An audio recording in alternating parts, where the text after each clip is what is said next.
Bapak, Ibu, Saudara, sore hari ini izinkan saya untuk membagi firman Tuhan yang diberikan judul. Saya sudah berdoa, Pak Andreas begitu bilang, apa ya? Oh, saya bilang, Tuhan, tolong pimpin saya.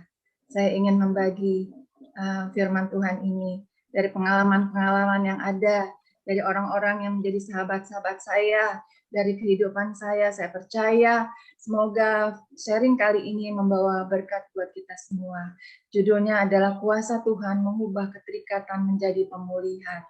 Dan kita tahu bahwa kita adalah ciptaan Tuhan. Dari Kejadian 1 ayat 20 mengatakan, maka Allah menciptakan manusia itu menurut gambarnya. Menurut gambar Allah diciptakannya dia, laki-laki dan perempuan. Saya percaya di sini kita semua ada yang laki-laki dan ada yang perempuan. Dan kita percaya Tuhan sudah memberikan kita masing-masing kelebihan dan kekurangan, dan semuanya dijadikan menjadi anak-anak yang setia. Walaupun manusia diciptakan untuk menyenangkan, pastinya menyenangkan hati Tuhan ya. Melayani, kita harus melayani, bersekutu dengan Allah, kita memuji-muji Dia. Allah memberikan manusia kehendak bebas, tapi Dia tetap memberikan kita free will, kehendak bebas untuk memilih setia dan taat kepada Allah atau memilih untuk memberontak. Saya percaya di tempat ini, di Zoom ini, nggak ada yang memberontak. Saya percaya semuanya anak baik-baik, anak Yesus yang baik-baik, angkat tangannya, melambaikan tangannya. Amin. Haleluya. Di situ ada dikatakan di firman Tuhan Matius 16 ayat 19, kepadamu akan kuberikan kunci kerajaan sorga. Jadi Bapak Ibu semua diberikan kunci loh. Kunci kerajaan sorga, apa yang kita ikat di dunia ini terikat di sorga. Dan apa yang dilepaskan di dunia ini akan terlepas di surga. Itu firman Tuhan. Nah, sekarang tinggal bagian kita menjalaninya. Jadi Bapak memiliki kehendak untuk menyelamatkan kita. Kita ini semua asalnya manusia yang berdosa. Nenek moyang kita, ya itu yang pertama itu aja udah berbuat dosa ya, udah melanggar daripada ketetapannya. Tapi Tuhan itu menyayangi Bapak Ibu Saudara. Jadi manusia, walaupun mereka memberontak Allah supaya manusia tidak binasa, beroleh hidup yang kekal, kita bisa menikmati kehidupan yang kekal selamanya ya. Kalau saya gambarkan ini loh, kalau bisa ya ngelihat ya, kalau kita bilang kan umur kalau di Alkitab dibilang berapa ya? 70 ya. Kalau ini umur 70 nih, katakan di sini garis ini saya anggapnya 70 ya. 70. Paling kuat segini ya, 80 ya. Kalau yang setuju manggut-manggut. Iya. Ya. Nah, kehidupan yang kekal itu selamanya panjang, tidak terbatas. Nah, jadi yang kita uber itu sekarang bukan yang ini aja, bukan yang 70 atau 80 yang kita uber ini yang panjang tanpa batas. Ya kan?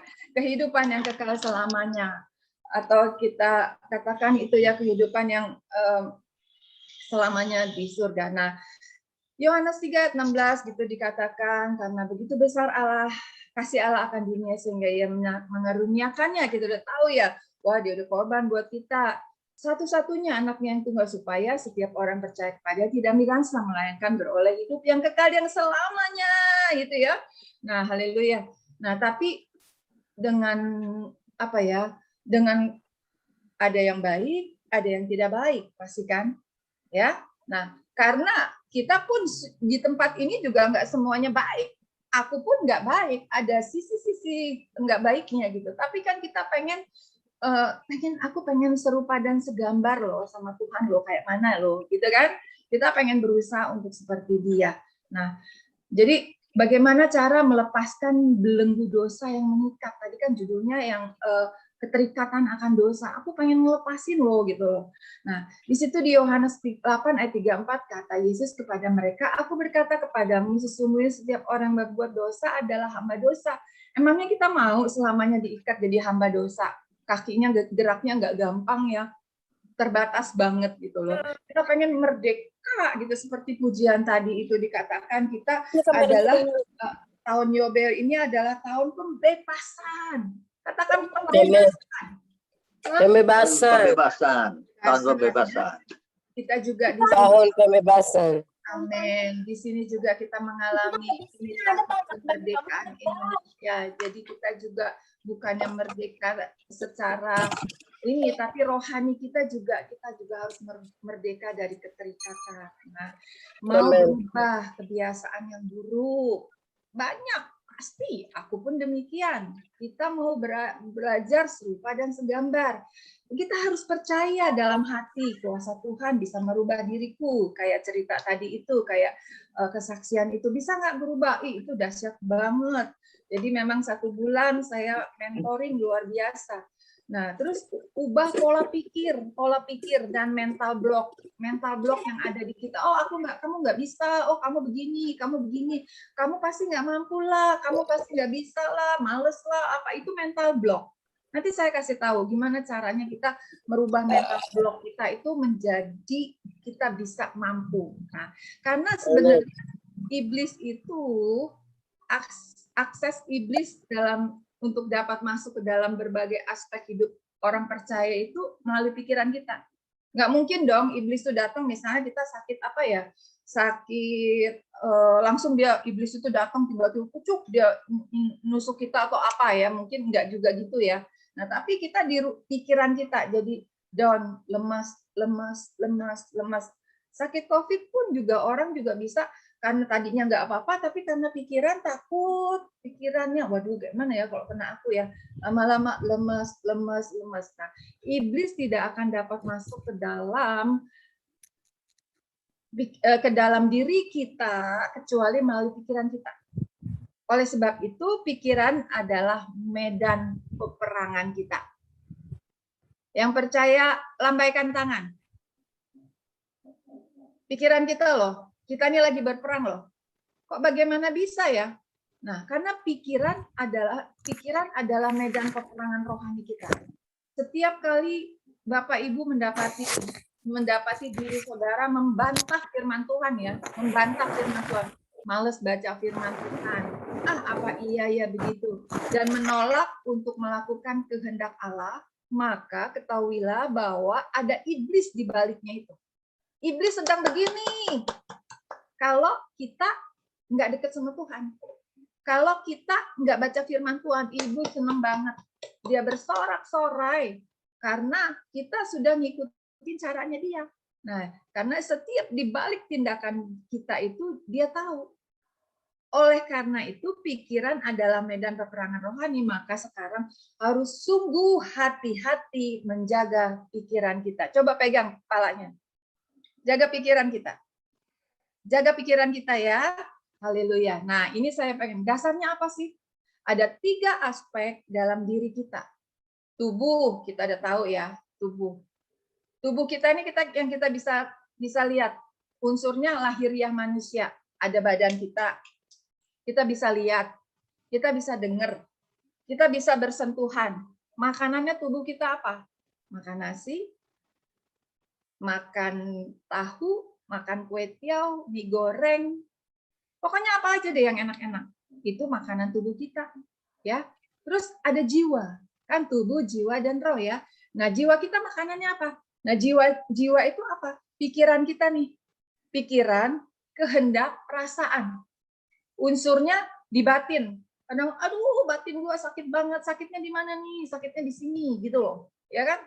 Batin ya manusia yang tidak dapat dilihat. Emang bisa kelihatan kalau misalnya katakan Ibu Murti lagi bete sama saya kan nggak bisa tahu, nggak kelihatan.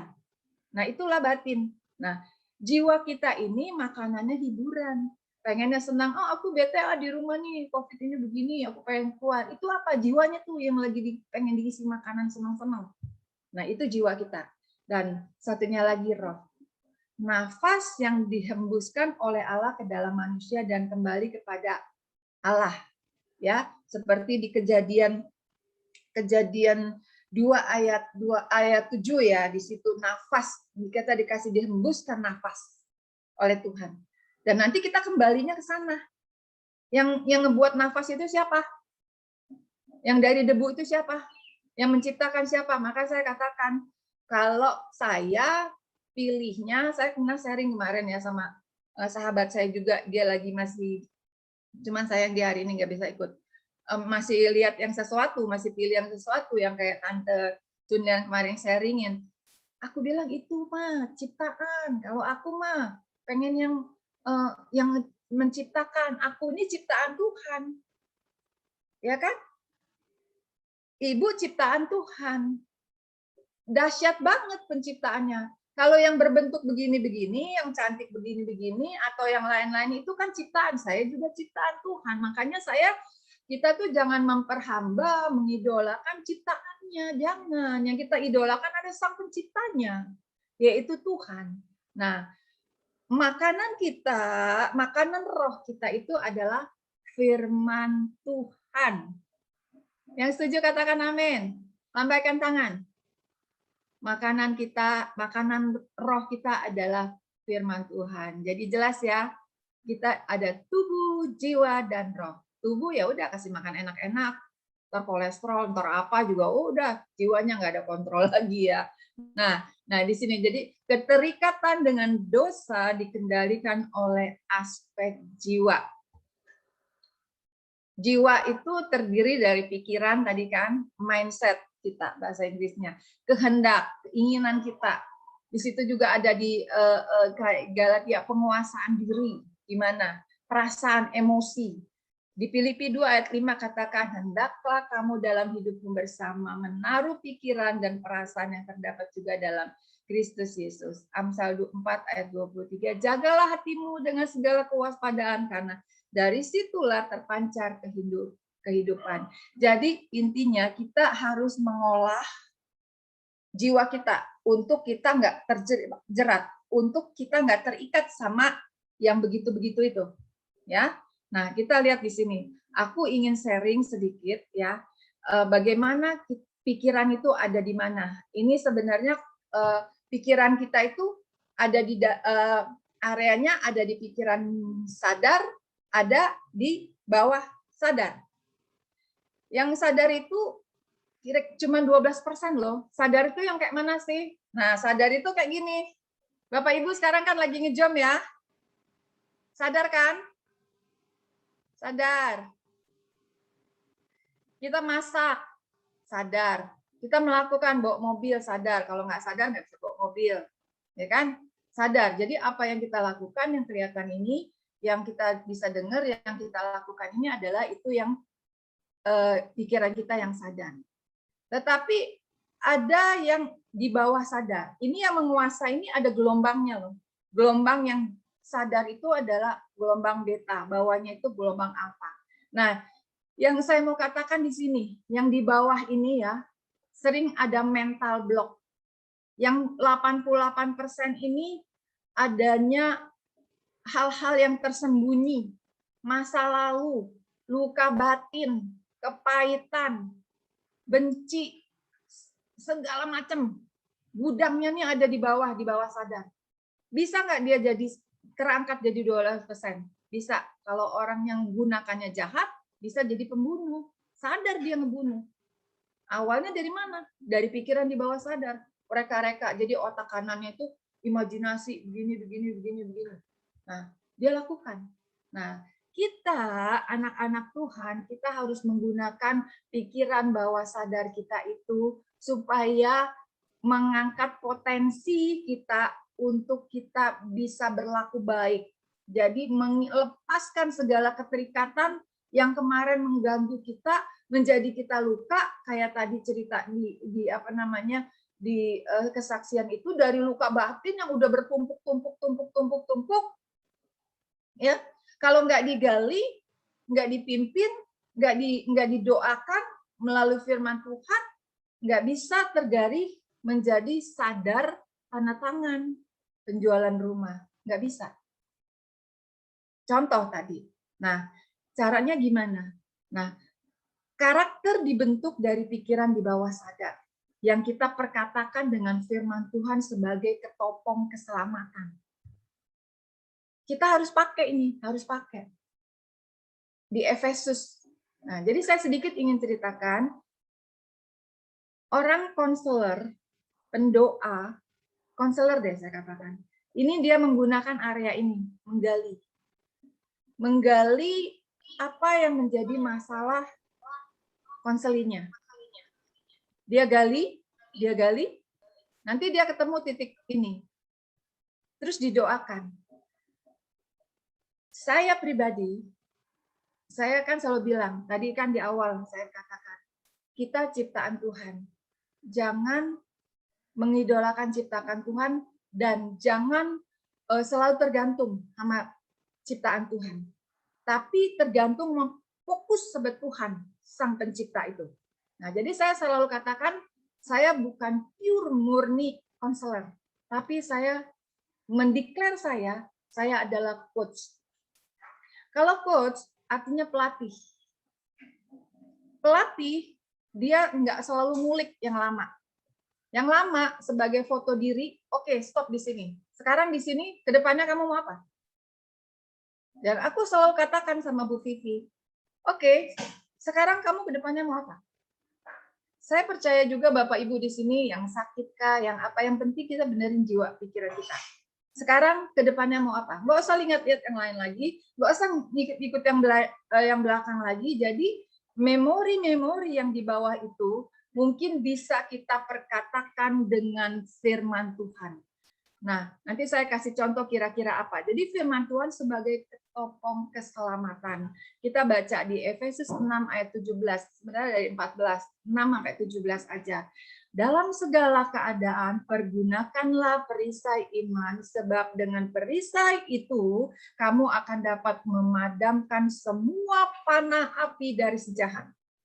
Karena iblis itu, si jahat itu selalu memberikan panah. Dia lihat celah aja tadi yang di bawah sadar itu, dia dobrak kita sehingga menghasilkan yang tidak baik. Nah, tapi di situ ayat 17, dan terimalah ketopong keselamatan pedang roh, yaitu firman Tuhan.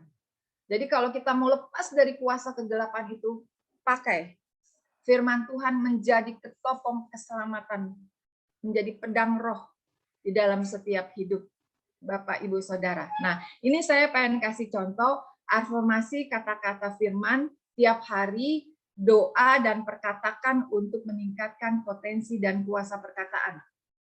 Jadi tadi dari yang 88% itu yang di bawah sadar itu, bisa nggak ditingkatkan potensinya? Bisa. Tadinya kita penakut.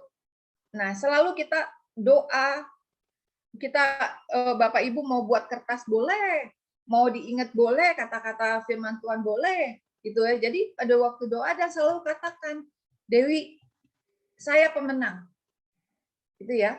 Saya tekun, saya sabar, saya setia, saya menjadi kepala bukan ekor. Saya mau mengampuni orang yang bersalah pada saya. Misalnya, ini contoh ya. Saya tidak mau merokok lagi. Untuk yang merokok nih, katakan, saya tidak mau merokok lagi. Dan setiap hari dalam doa katakan, saya tidak merokok lagi. Saya tidak merokok lagi. Keluarga saya damai sejahtera. Jadi ada afirmasi untuk diri kita, ada juga untuk keluarga kita. Saya tidak mau bersungut-sungut. Jadi jangan marah-marah, saya nggak mau bersungut-sungut. Saya rajin, kalau yang malas saya rajin, dan lain sebagainya. Ini kira-kira. Jadi nanti tinggal di area mana Bapak, Ibu, Saudara ada. Nah, mungkin di situ digali firman Tuhan dan diperkatakan setiap hari dengan dalam doa. Dan setiap hari kayak Daniel. Daniel kan setia ya. Sampai 1 hari 3 kali dia menghadap hadirat Tuhan. Nah, makanya dia jadi orang yang berintegritas. Jadi setiap waktu kita perkatakan di dalam doa kita. Nah, jadi selanjutnya kesimpulan kita perkatakan dan lakukan firman Tuhan. Seperti di 1 Petrus 3 ayat 10 sampai 11. Siapa yang mau mencintai hidup dan mau melihat hari-hari baik, dia harus menjaga lidahnya terhadap yang jahat dan bibirnya terhadap ucapan-ucapan yang menipu. Jadi kita jangan mau kepancing sama kuasa kegelapan itu, jangan mau kepancing sama iblis. Kadang-kadang itu dia pakai di area kita itu membuat emosi kita dari yang kita nggak sadar, jadi kita sadar langsung emosi, marah-marah, banting-banting piring di rumah. Jadi kayak piring terbang. Nah, itu kita buang sifat kayak gitu. Kita berdoa, minta ampun sama Tuhan. Jadi supaya apa yang hari-hari kita itu berlaku baik, kita harus menjaga lidah kita kita perkatakan baik-baik, anak-anak kita jangan bilang, wow anak gini gitu, nggak boleh. Kita harus berkatakan anak kita pinter. Kalau misalnya nilai dia masih jelek, ayo belajar lagi. Kamu pasti bisa.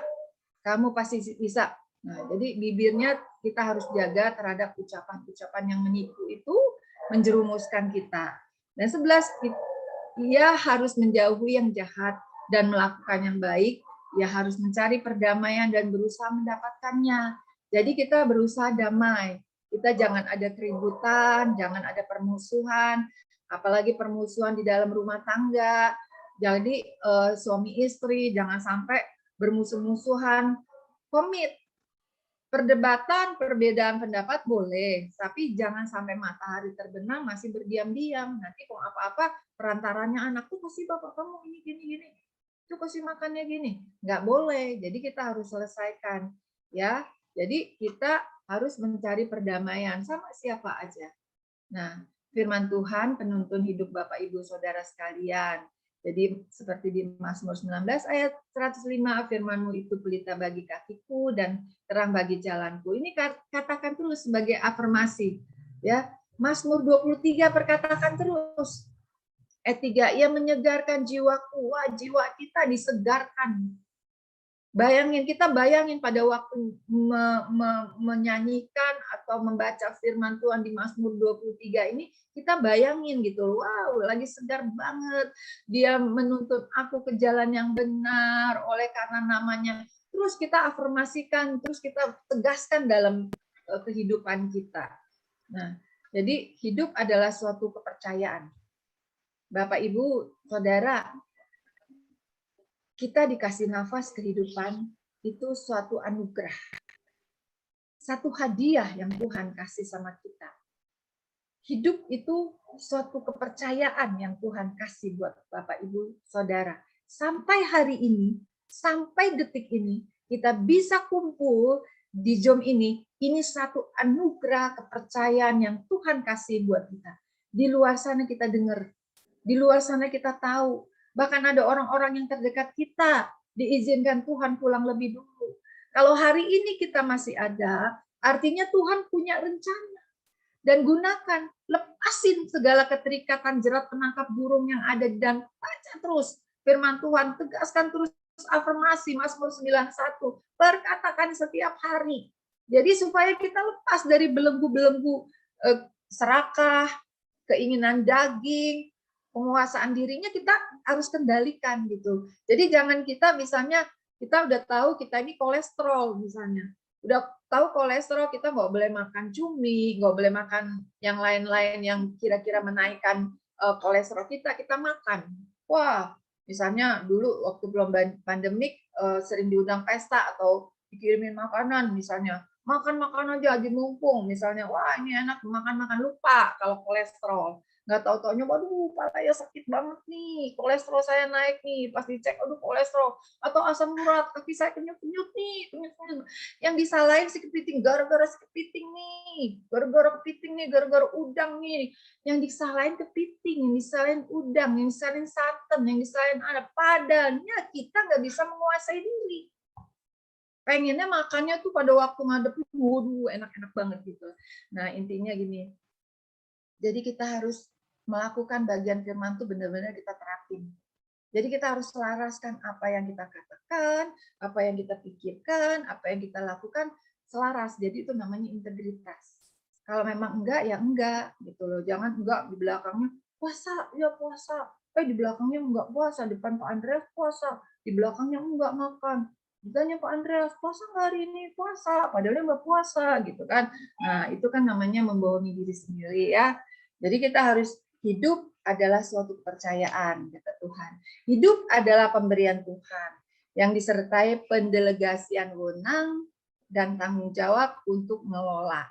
Artinya, bapak-bapak yang ada di ruangan Zoom ini, bapak-bapak diberikan wewenang sebagai bapak, sebagai suami, sebagai insan insan Kristiani, sebagai pengusaha, diberi wewenang, diberi hak sama Tuhan, jalanin ya kehidupan ini, nanti aku kasih kamu wewenang, mungkin 70, 80, apapun kita nggak tahu, itu rahasia. Yang ibu-ibu dikasih ini, aku kasih wewenang kamu ya, aku ciptakan kamu jadi wanita, kamu menjadi ibu yang baik, kamu melahirkan anak-anak yang baik, kamu mendidik anak-anak yang baik, anak-anak pun dikasih wewenang, nanti kamu jadi anak dulu ya, udah jadi anak, nanti kamu jadi dewasa. Nah, semua itu ada tahapannya, ada kerosnya Tuhan, ada kronosnya Tuhan.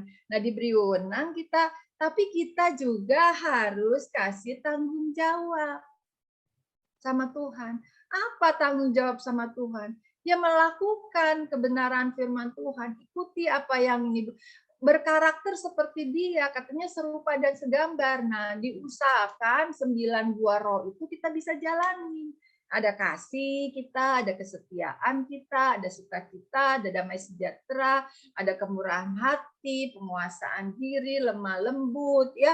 Terus kita bisa kita bisa lakukan itu tanggung jawab kita sebagai istri apa, tanggung jawab kita sebagai suami apa, gitu kan. Jangan sebagai suami tanggung jawabnya dialihkan ke tempat lain, ya jangan gitu juga, nanti di sini ribut, gitu kan. Nah, untuk mengelolanya kita harus bersahati. Pada akhirnya kita harus bersahati. Pada akhirnya kita harus ada cara.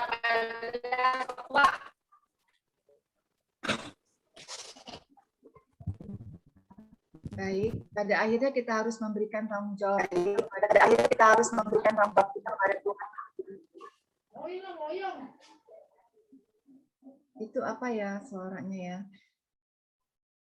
Toh semuanya kita harus memberikan tanggung jawab kepada yang mempunyanya. Kalau kita seandainya seperti yang cerita di dalam Alkitab ya, ada pengusaha yang pergi, dia kasih wewenang ininya, atau 5 talenta, ada 2 talenta, ada 3 talenta, ya kan dikasih, tapi kita nggak gunain, kita nggak ini, yang marah juga yang punyanya. Misalnya perusahaan aja, kamu saya kasih wewenang kamu mengelola ini, saya pergi dulu ya, sampai dia pulang perusahaannya jadi bangkrut, ya marah dong, ya nggak? Begitu juga Tuhan, dia udah kasih kita delegasi wewenang, dia kasih kita, dan kita barisnya tanggung jawab kita bagaimana. Nah, tanggung jawab itu juga kita harus pertanggungjawabkan di hadapan Tuhan yang memberikan kita kehidupan. Di Roma 14 ayat 12, demikianlah setiap orang di antara kita akan memberi tanggung jawab tentang dirinya sendiri kepada Allah. Jadi artinya selama masa hidup, kalau kita masih terikat, kita nggak punya ada lepas, ada pemulihan di dalam batin kita, karena itu adalah pilihan. Kalau masih terikat aja, gimana kita mau maju, gimana kita mau jalan, gimana kita mau pulih, gimana kita mau jadi saksi Tuhan, nggak bisa. Selama kita masih keterikatan, jadi kita lepaskan keterikatan, aku nggak mampu, Bu Dewi, ada Roh Kudus, aku juga nggak mampu melepasin kamu. Jadi sedikit kesaksian, kalau pada waktu saya berdoa, misalnya saya berdoa itu bukan karena doa saya, itu karena kuasa Tuhan. Jadi kalau saya berdoa, yang penting yang punya dirinya, yang minta sama Tuhan. Kan di situ dikatakan 2-3 orang berkumpul dalam namaku, aku hadir. Nah, kalau kita berdoa 2-3 orang, Tuhan itu hadir.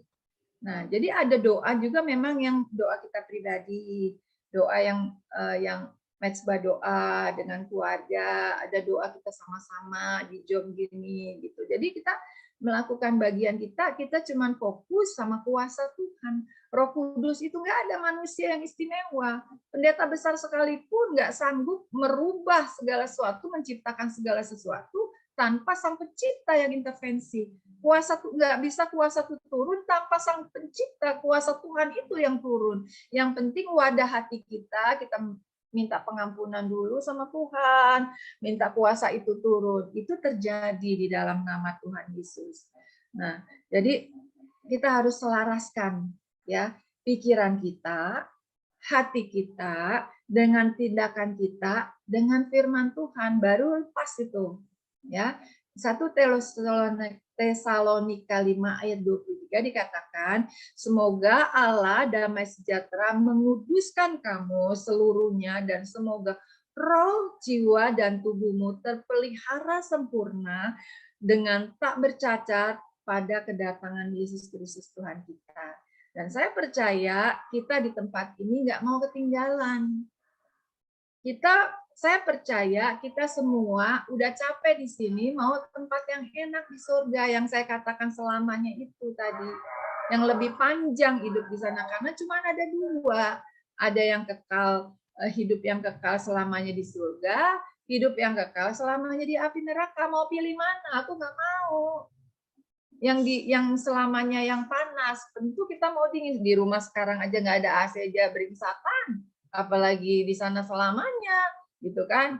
Nah, saya percaya saudara-saudara semua memahami apa yang saya sampaikan hari ini. Jadi kita harus olah pikiran kita dengan pengharapan pada Tuhan.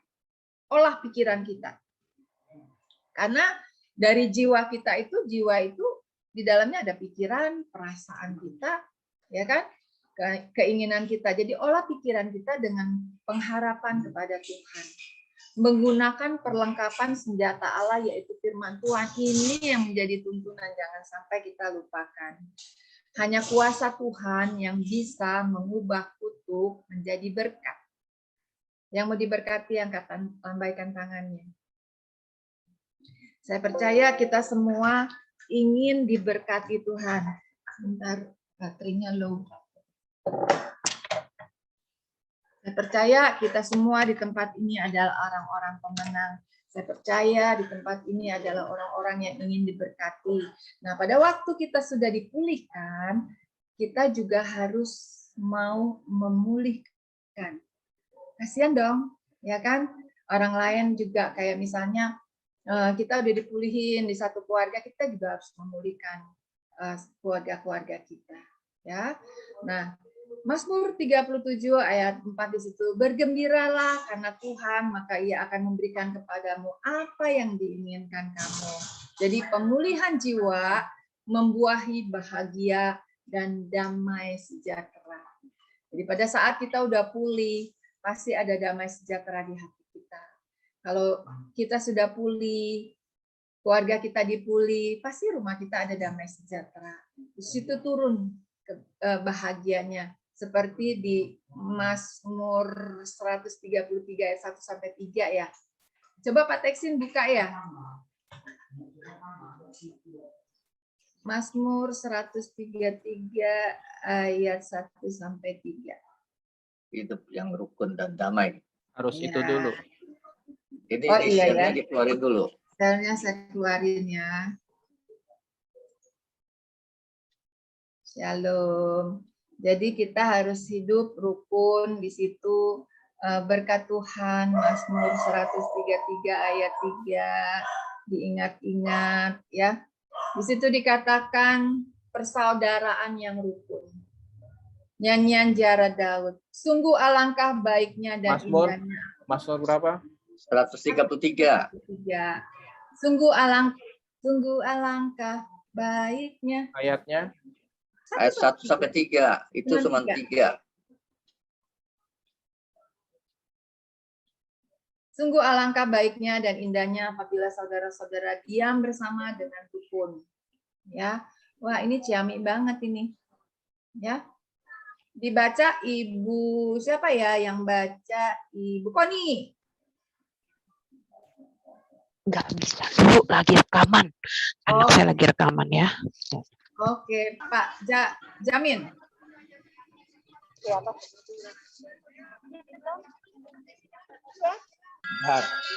Mazmur Nyanyian 133. Nyanyian Ziarah Daud. Sungguh alangkah baiknya dan indahnya apabila saudara-saudara diam bersama dengan rukun. Seperti minyak yang baik di atas kepala meleleh ke janggut. Yang meleleh ke janggut Harun dan ke leher jubahnya. Seperti embun gunung Hermon yang turun ke atas gunung Sion. Sebab kesanalah Tuhan memerintahkan berkat kehidupan untuk selama-lamanya. Amin. Haleluya. Kita percaya semua kita di tempat ini pengen hidup bahagia. Saya percaya, udah Pak Teksin, saya percaya di tempat ini kita semua ingin hidup rukun dan damai. Saya percaya di tempat ini kita semua pengen dipulihkan. Saya percaya semua kita di tempat ini ingin lepas dari keterikatan, apapun keterikatannya itu. Biar kiranya kita pulih secara ekonomi, keluarga, ya kan, bisnis, keluarga artinya hati bapak-bapak kembali kepada anak-anaknya, hati anak-anak kembali kepada bapaknya.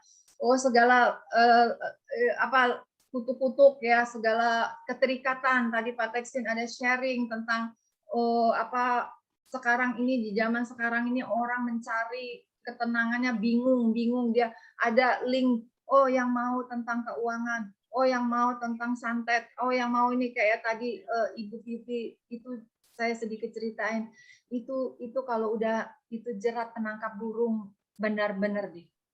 Jadi kalau dia udah terikatan paranormal itu dia kayak mati ketakutan. Kalau mungkin ada di tempat ini yang seperti itu, pakai ketompok keselamatan itu, firman Tuhan itu dipakai terus, tapi punya ketetapan hati yang kuat. Ibu Vivi itu saya mentoring 1 bulan, itu saya bilang saya bukannya mau sekedar doa loh. Aku bilang aku bukannya sekedar doa, jadi aku ini bukannya katakan Tuhan Yesus berkati biar rumahnya laku dijual gini-gini. Enggak begitu. Dia sakitnya sembuh. Enggak, aku pengen tahu, klik dulu. Kenapa ini gitu loh. Dan oke, udah tahu sekarang kayak gini, kamu maunya apa? Sebenarnya kayak kita semua di sini. Apapun yang kita kerjakan, sakitkah apa itu sebenarnya kita, diri kita. Yang punya tubuh kita, yang punya jiwanya ada di kita. Tapi saya bilang saat 2-3 orang berkumpul, di situ mungkin lebih kencang. Kadang-kadang kita seperti orang yang itu ya Pak Andres yang lumpuh.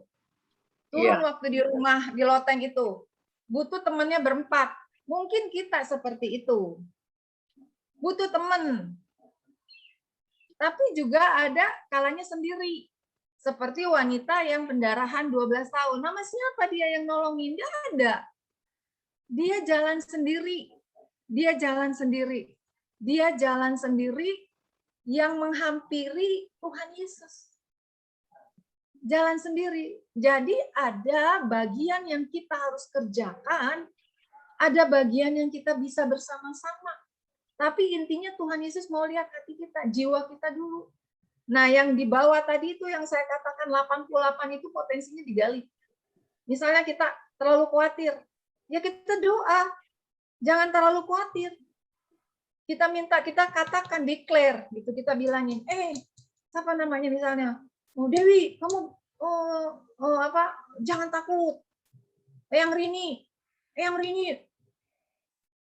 jangan pernah minder, kamu orang kuat, jangan pernah malu, jangan pernah apa misalnya, Mer bangkit, Mer bangun, Mer bangkit. Itu dideklar. Nah, kalau kita udah baca firman Tuhan kan ada dong kata-kata yang jadi reman ya. Nih, aku afirmasi. Supaya dia naik tuh dari 88 itu menjadi kita sadar, kita lakuin. Jadi rajin baca firman. Tadinya malas baca firman. Males baca firman. Si Satan demen banget nih. Malas. Tapi kamu nggak boleh malas. Rajin baca firman. Rajin. Nah, sadar akhirnya kita baca firman, sadar. Buka Alkitab tiap hari. Sadar nggak ini? Kalau kita waktu baca Alkitab itu ya kita artinya kita sadar. Kalau yang nggak sadar itu cuma bayang-bayang, mimpi itu nggak sadar, bayang-bayang, bayang-bayang mimpi baca Alkitab, yang nggak sadar itu artinya. Jadi kita harus mewujudkan. Jadi kalau sesama ini juga sesama misalnya suami istri, ya aku sayang sama kamu misalnya. Tapi cuman perasaanku aja. Emang Ibu Maria tahu kalau Pak Rojak sayang? Enggak kan? Tahu enggak? Kalau dia enggak ngomong. Tahu enggak? Enggak tahu kan? Tapi ada cara-cara yang Pak Rojak lakukan. Misalnya, dia suka apa ya?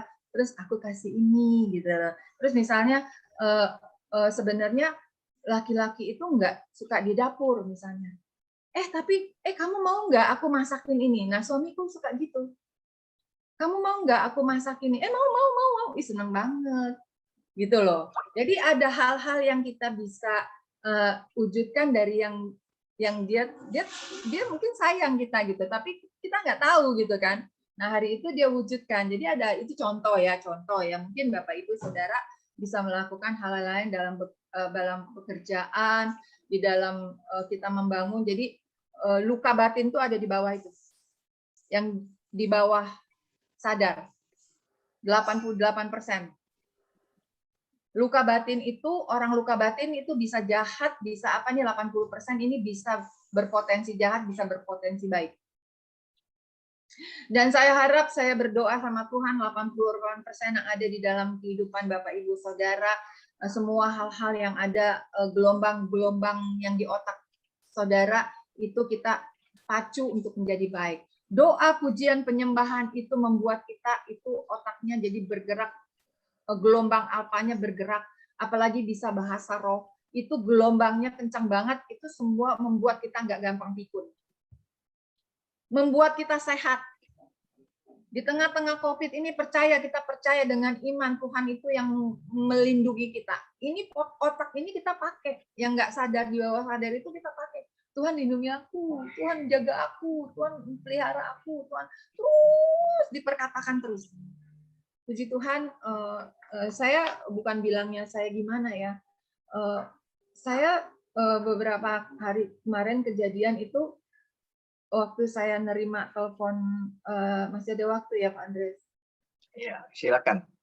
Waktu saya terima teleponnya Ibu Vivi dari yang Pak Petrus itu, awalnya saya secara manusia saya kaget. Secara manusia, saya harus konselingin, saya harus bimbing orang yang maaf ngomong tunanetra. Aku nggak tahu gimana caranya, gimana triknya gitu loh. Gimana ya kalau orang biasa kan bisa WA, ini kayak mana ya, itu gelap sama saya gitu loh. Jadi gimana ya gitu loh. Terus akhirnya tapi ada satu titik di hati saya bilang, layani aja katanya. Layani, nanti aku kasih engkau sanggupan. Ya udah aku ikutin aja. Aku ikutin. Nah, tapi di situ saya bukan sekedar doa, karena kalau menurut keterangan dia ada beberapa pendoa yang dulu itu sampai berantem sama dia Pak Andres, karena intinya dia cuma minta doa, terus pendoanya lagi sibuk.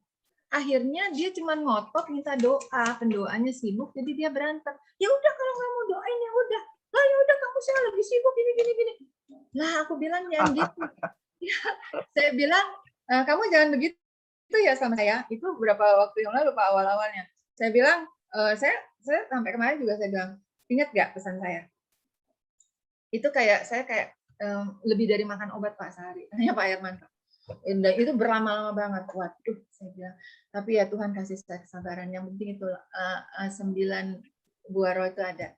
Terus saya bilang gini, Vi, saya bilang, saya ini sahabat kamu, saya ini sahabat Tuhan. Karena ada kasih aja di hati saya mau melayani kamu. Kalau nggak ada kasih Tuhan, mungkin saya juga nggak kuat. Itu saya nggak tahu caranya kayak mana. Apalagi kamu udah pakai paranormal sekian banyak, bahkan maaf, Daud Tony udah dipakai. Saya nggak sanggup melawan mereka. Ada satu dukun jadi pendeta, dia mau udah nanya di sana ada kiriman begini-begini. 2 hari kemudian si dukun itu meninggal karena COVID. Jadi dia lemparnya ke Bu Indri kasih ke Pak Petrus kasih saya. Saya mah nggak ada apa-apanya. Nah, tapi saya bilang dengan kasih Tuhan, dengan kekuatan Tuhan, saya cuma mau menuntun kamu. Saya bilang gitu, saya cuma menuntun kamu. Jadi dia bilang, Pak, satu kali nanti tanya dia bilang, saya cuma kasih ininya, kailnya katanya Pak. Saya kasih kuncinya untuk dia bisa berubah. Itu Pak dilepasin itu, jadi rumah itu udah bertahun-tahun nggak laku dijual. Jadi dia suruh Daud Tony kirim untuk doain sana. Saat itu dia di Semarang. Ya saya nggak bisa Pak datang ke sini Pak doain rumah ini gitu loh. Ya nggak bisa gitu loh kata dia, ini kan pandemi gitu kan. Singkat cerita, waktu dia minta saya doa, bilang saya juga nggak bisa ke sana. Tapi kamu percaya nggak? Kuasa Tuhan itu tak terbatas sama ruang dan waktu. Yang penting yang punya dirinya itu hatinya mau benar-benar berubah. Rumah itu mah nggak ada apa-apanya, tanah itu mah nggak ada apa-apanya. Yang penting hati orang ini, kan Tuhan tahu. Oh, ini masih digunakan untuk apa? Oh, ini untuk tujuannya apa? Kalau memang udah nggak berguna, ya pasti dia juga inilah untuk kamu gitu. Puji Tuhan itu 1 bulan cuman prosesnya. Yang sebelum-sebelumnya udah pakai paranormal gitu. Ya itulah kedahsyatan Tuhan, Bapak Ibu. Bapak Ibu juga punya kuasa yang sama, ya. Kuasanya itu tidak membeda-bedakan. Ada di rumah-rumah di saat-saat kita berdoa ini, Tuhan ada nggak ada? Di hati saudara, di pikiran saudara. Olah pikiran kita setiap hari itu kita gunakan itu memakai persenjataan firman Tuhan. Jangan lari seperti yang dia pesan, jangan lari kayak yang minta begini-begini kayak Bu Naomi tadi bilang, jangan lari. Saat ini memang kita lagi lewatin padang gurun. Semua kita lewatin padang belantara, tapi percayalah, Tuhan akan ngirim tiang awan, tiang api pada saat kita berjalan. Tuhan nggak mungkin membuat kita sampai tergeletak. Sekalipun kita belum ngelihat jalannya, tapi percayalah, gadanya dan tongkatnya menuntun kita. Makanya pagi-pagi kita selalu berdoa, minta kuping kita dia urapin, supaya kita dengar apa Tuhan. Dan kita harus membedakan mana suara Tuhan, mana suara kita, mana suara iblis. Kalau kita bergumul terus sama Tuhan, kita bisa membedakan suara dia itu yang mana. Percaya Tuhan kita penuh kasih dan sayang. Tuhan kita yang senantiasa menjaga kehidupan Bapak, Ibu, Saudara, dimanapun kita berada. Kalau kita berada di Victory Sekina ini, Tuhan membuat kita wadah kesehatian. Kita nggak usah lihat kita dari mana. Yang penting aku mau sama-sama fokus sama Tuhan. Yang penting sama-sama, giliran nanti kalau udah offline gimana? Ya kita lakukan bagian kita gimana di gerejanya. Sama Pak Andreas ada di mana? Gitu. Jadi makanya saya bilang sama Pak Andreas, saya kebetulan tadi kalau dilihat cuplikannya HMC ya Pak Andreas, saya boleh katakan. Jadi HMC itu Healing Movement Camp. Jadi healing artinya pemulihan hati Bapak, gambar diri gitu kan. Mer juga udah ikut, Murti udah ikut, yang mau ikut. Jadi saya bilang di sana akademi. Kalau udah sekolahnya udah lulus, ya udah kembali lagi gitu loh. Kita langsung menjadi udah jadi murid ya kita memuridkan. Kembali, saya bilang saya kembali ini kan pokoknya dari Victory Sekina gitu loh. Jadi intinya gini, di saat ini kita harus memenangkan, menuai jiwa-jiwa untuk kedatangan Tuhan yang kedua kalinya. Nggak ada waktu lagi. Yang penting yang untuk menyelamatkan itu kita harus menang dulu. Kita harus menang dari kedagingan kita. Kita harus menang dari apa yang kurang baik dari kehidupan kita, itu yang kita harus perbaiki. Kita percaya Tuhan akan kirim jiwa-jiwa. Tuhan akan kirim sahabat-sahabat yang kita akan sama-sama sharing, kita sama-sama membangun, jalan sama-sama, ya, sebagai pelatih untuk bisa dia sama-sama berjalan lagi. Itu dari saya, sharing saya hari ini. Kiranya Tuhan memberkati dan kiranya Tuhan memulihkan semua kita yang di tempat ini dan kita menjadi pemenang. Lepas dari keterikatan karena kuasa Tuhan itu tanpa batas. Kuasa Tuhan itu tidak terukur dalamnya. Kuasa Tuhan itu luar biasa. Kuasa itu luar biasa. Banyak kesaksian yang menceritakan kehebatan dia. Pokoknya kita nikmati aja lah kuasa dia itu begitu dahsyat banget. Tadi saya rindu kita angkat pujian